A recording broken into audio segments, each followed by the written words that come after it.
আমরা যে বাসায় ভাড়া থাকি তার সাইডের ইউনিটে এক ভাইয়া আর আপু থাকত। তারা রিলেশন করে বিয়ে করেছিল। 8 বছর রিলেশন করে তারপর বিয়ে করেছিল। বাসার কেউই তেমন মেনে নেয়নি, তাই পালিয়ে বিয়ে করেছিল। ভাইয়ার কোনো চাকরি ছিল না, বেকার ছিল, তাই কেউ মানেনি। আপুদের অবস্থা ছিল অনেক ভালো।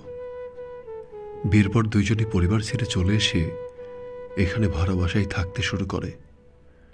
ভাইয়াটা একটা ছোট ব্যবসা শুরু করে।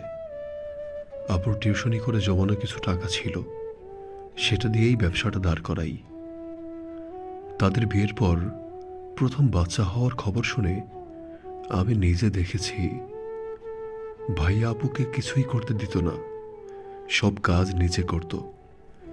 ছেলে মানুষ হয়েও সংসারের কাজ করত, আবার ব্যবসাও সামলাতো।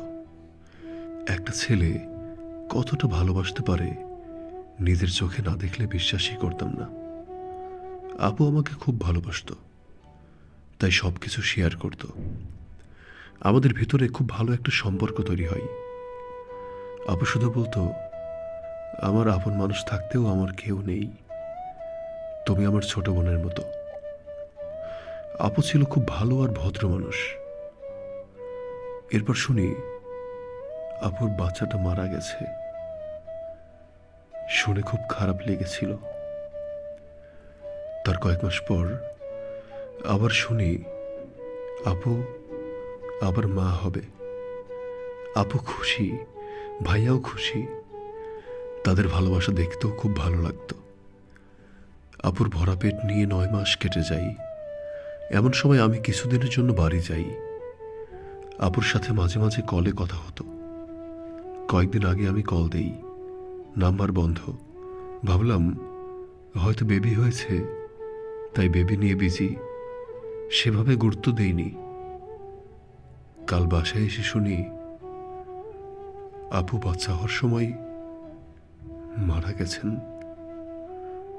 আর বাচ্চাটাও মারা গেছে।